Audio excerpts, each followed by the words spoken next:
తెలంగాణ ప్రభుత్వం తీసుకొచ్చిన జీవో ప్రకారం సీలింగ్ భూముల క్రమబద్ధీకరణకు అర్హులెవరు? దరఖాస్తు చేసుకోవడానికి చివరి తేదీ ఏంటి? ఎలాంటి భూములను క్రమబద్ధీకరణ చేసుకోవచ్చు? భూమి అనుభవంలో లేకపోతే క్రమబద్ధీకరణ చేస్తారా? వంటి సందేహాలపై నిపుణుల సమాధానాలు మీకోసం. ఈ జీవో 58/59 ప్రకారం క్రమబద్ధీకరణ చేసుకొని పట్టా పొందడానికి ఎవరు అర్హులు?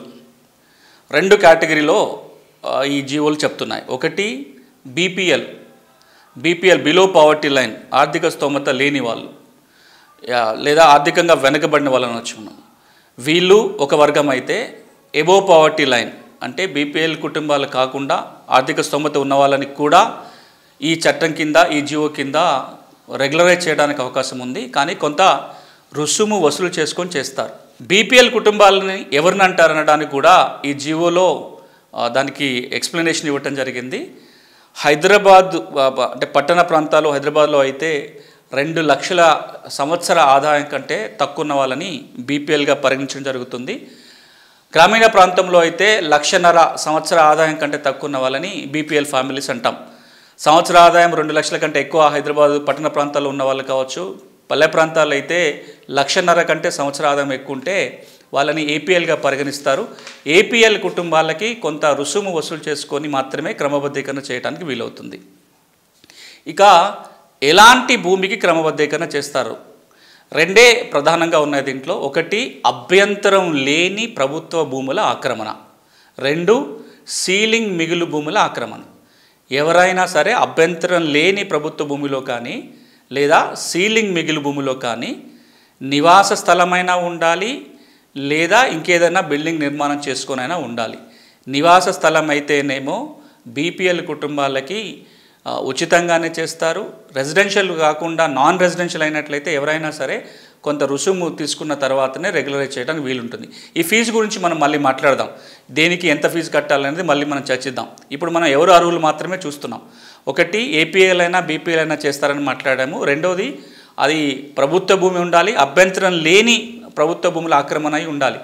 ఇక అభ్యంతరం ఉన్నాయి, అభ్యంతరం లేని వేరే ఏముంటాయి? అన్ని రకాల ప్రభుత్వ భూములని క్రమబద్ధీకరణ చేయడానికి వీలు పడదు. ఉదాహరణకి శ్మశానాలు, చెరువులు, కుంటలు, రోడ్లు, గుట్టలు ఇవన్నీ కూడా ప్రభుత్వ భూములే. కానీ వాటిని ఆక్రమించుకొని కనుక ఇల్లు నిర్మాణం చేసుకొని ఉన్నట్లయితే అలాంటి వాటిని క్రమబద్ధీకరణ చేయడానికి వీలు పడదు. ఈ జీవో ప్రకారం కూడా డబ్బులు కట్టవో లేదా ఉచితంగా ఏ విధంగానైనా సరే అభ్యంతరం ఉన్న ప్రభుత్వ భూములను ఆక్రమించుకున్నట్లయితే జీవో 58/59 ప్రకారం క్రమబద్ధీకరణ చేయడానికి వీలు పడదు. అభ్యంతరం లేని ప్రభుత్వ భూములు ఆక్రమించుకున్నప్పుడు మాత్రమే క్రమబద్ధీకరణ చేయడానికి వీలు పడుతుంది. ఈ 2 రకాల భూములు, ఒకటి ప్రభుత్వ భూమి, అది అభ్యంతరం లేనిదై ఉండాలి. రెండవది సీలింగ్ చట్టం కింద మిగులు భూమిగా తేలిన ఏవైతే ఉంటాయో వాటిని ఆక్రమించుకొని ఇంటి నిర్మాణం చేసుకున్న వాళ్ళవి కూడా క్రమబద్ధీకరణ చేయడానికి అవకాశం ఉంటుంది. ఇక 3వ షరతు ఏంటంటే ఈ జీవోల కింద పట్టాలు పొందాలి అంటే తప్పకుండా అక్కడ ఏదో ఒక నిర్మాణం ఉండాలి. నివాస గృహం కావచ్చు, నివాసేతర అవసరాల కోసం ఏదన్నా నిర్మించుకున్న బిల్డింగ్ కావచ్చు, ఒక కమర్షియల్ బిల్డింగ్ కావచ్చు, ఇంకేదైనా కావచ్చు. తప్పకుండా అక్కడ ఏదన్నా స్ట్రక్చర్ ఉండాలి, ఒక నిర్మాణం ఉండాలి. ఖాళీ స్థలాలని క్రమబద్ధీకరణ చేయరు. నాకు పలానా ఒక 150 గజాలు ప్రభుత్వ భూమి ఖాళీ స్థలం ఉంది, ఇక్కడ నేను ఇల్లు కట్టుకోబోతున్నాను, క్రమబద్ధీకరణ చేయండి అంటే ఈ జీవో కింద ఖాళీ స్థలాలని క్రమబద్ధీకరణ చేయటానికి వీలు లేదు. నిర్మాణం ఉంటేనే క్రమబద్ధీకరణ సాధ్యమవుతుంది. ఇది 3వ నియమం. ఇక మరొక నియమం ఏంటంటే ఏదైతే ఆక్రమణ ఉందో అది 2020 జూన్ 2 కంటే ముందు జరిగి ఉండాలి. అది కట్ ఆఫ్ తేదీ. ఆ తేదీ కంటే ముందు 2020 జూన్ 2 తర్వాత కనుక నిర్మాణం చేపట్టి ఉండి అప్పుడు ఆ భూమిని ఆక్రమించుకుని ఉన్నట్లయితే వాటిని ఇప్పుడు ఈ జీవో కింద క్రమబద్ధీకరణ చేయడానికి వీలు పడదు. ఇంత మునుపు ఈ కట్ ఆఫ్ డేట్ 2014 ఉండేది. ఆ కట్ ఆఫ్ తేదీని కాస్త ఇప్పుడు మారుస్తూ 2020 దాకా చేయటం జరిగింది. ఇది మరొక షరతు. ఇక ఇంకొక షరతు ఏంటంటే ప్రభుత్వం విధించిన గడువు తేదీలోగా దరఖాస్తు పెట్టుకోవాలి. ఇప్పుడు చివరి తేదీ 30 ఏప్రిల్ 2023, నెల రోజుల సమయం ఉంది. ఈ నెల చివరి వరకు కూడా దరఖాస్తు పెట్టుకోవడానికి అవకాశం ఉంటుంది. ఇక ఏ విధంగా దరఖాస్తు చేసుకోవాలి, ఎవరికి దరఖాస్తు పెట్టుకోవాలి? ఆన్లైన్ ద్వారా ఈ సేవా కేంద్రాల ద్వారా దరఖాస్తు పెట్టుకోవచ్చు. దరఖాస్తు నమూనా కూడా దాంట్లో ఉంటుంది. ఈ సేవా కేంద్రానికి వెళ్ళి వివరాలన్నీ ఇచ్చినట్లయితే, దానికి నిర్ణీత రుసుము కట్టినట్లయితే ఈ సేవ ద్వారానే దరఖాస్తు పెట్టుకోవడానికి ప్రభుత్వం అవకాశం కల్పించింది.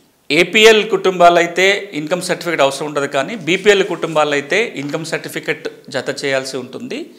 దాంతోపాటుగా ఆ భూమిని ఆక్రమించుకొని ఉన్నారు అనడానికి ఏదైనా ఒక ఆధారం. ఏం ఆధారాలు ఉంటాయి? ఏదైనా కొనుగోలు చేసిన పత్రం ఉన్నట్లయితే, డాక్యుమెంట్, రిజిస్టర్డ్ డాక్యుమెంటో అన్రిజిస్టర్డ్ డాక్యుమెంటో. రిజిస్టర్డ్ డాక్యుమెంట్ ఉండడానికి అవకాశాలు ఉండవు, ప్రభుత్వ భూమి లేదా సీలింగ్ మిగులు భూమి కాబట్టి. రిజిస్టర్ కాని దస్తావేజు, ఒకవేళ రిజిస్టర్ దస్తావేజు ఉంటే ఆ దస్తావేజు నకలు ఉండాలి. అది లేనప్పుడు అక్కడ ఏదైనా ఎలక్ట్రిసిటీ కనెక్షన్ ఉంటే దానికి కరెంటు బిల్లు కావచ్చు, ఇంత మునుపు ఏదైనా ట్యాక్స్ కట్టినట్లయితే ఆ ట్యాక్స్ రిసీట్ కావచ్చు, లేదా ఇంకేదైనా కాగితం, ఇంత మునుపు ఎప్పుడన్నా ల్యాండ్ ఎంక్రోచ్మెంట్ కింద పెట్టిన కేసు కావచ్చు, లేదా ఇచ్చిన నోటీస్ కావచ్చు. ఆ భూమి అనుభవంలో ఉంది అని చెప్పటానికి ఏదో ఒక కాగితాన్ని జత చేయాల్సి ఉంటుంది. ఇక దరఖాస్తుదారు యొక్క ఐడెంటిటీ నిరూపించుకోవడం కోసం ఆ దరఖాస్తుదారుడి వివరాలు కూడా ఉండాలి. ఆధార్ కార్డు కానీ లేదా ఐడెంటిటీని నిరూపించుకోవడానికి ఇతరత్ర ఏదైనా ఐడి ప్రూఫ్ ఉన్నట్లయితే ఆ ఐడి ప్రూఫ్ని జత చేయాల్సి ఉంటుంది.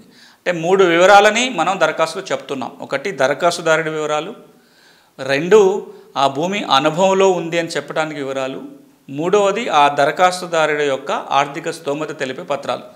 ఈ 3టిని కనుక జత చేస్తూ నిర్దేశించిన ఫీజు కనుక చెల్లించినట్లయితే ఈ సేవ ద్వారా దరఖాస్తు పెట్టుకోవచ్చు. ఇప్పుడు మీకు కనపడుతున్నది ఇది జియోలో వచ్చిన దరఖాస్తు నమూనా. ఈ 1 పేజీ దరఖాస్తు, ఇది దరఖాస్తు నమూనా. ఇప్పుడు మీరు మీ స్క్రీన్ మీద చూస్తున్న దాంట్లో ఆ దరఖాస్తుదారుడి పేరు వివరాలు ఉంటున్నాయి. అదేవిధంగా భూమి వివరాలు, ఎంత విస్తీర్ణము, సర్వే నెంబర్ ఏంటి, ఇతర వివరాలు ఉంటున్నాయి. ఆ భూమి అనుభవంలో ఉంది చెప్పడానికి కావాల్సిన దస్తావేజుల వివరాలు ఉంటున్నాయి. ఈ నమూనాలోనే మనం ఈ సేవ ద్వారా దరఖాస్తు పెట్టడానికి ఉంటుంది. ఒకసారి దరఖాస్తు వెళ్ళిన తర్వాత ఇక్కడ దాంతోపాటుగా ఒక చెక్ లిస్ట్, మనం ఏవైతే దానికి అటాచ్మెంట్ పెడుతున్నామో, ఆధార పత్రాలు ఏవైతే ఉంచుతున్నామో దానికి సంబంధించింది, ఆధార్ కార్డు కానీ ఇతర ఐడి ప్రూఫ్ కావచ్చు, లేదా ఆ భూమి హక్కులు ఉన్నాయని చెప్పడానికి ఉన్న ఏమైనా పత్రాలు కావచ్చు, వాటిని ఏది ఉంటే అది టిక్ చేయాలి. ఇవి జియో ప్రకారం పెట్టాల్సిన దరఖాస్తు, దాంతోపాటుగా మనం జత చేయాల్సిన పత్రాలు. ఈ విధంగా మనం ఈ నెల చివరి వరకు దరఖాస్తు పెట్టుకున్నట్లయితే ఈ దరఖాస్తు ఆర్డీఓ ఆధ్వర్యంలో ఉన్న కమిటీ పరిశీలిస్తుంది.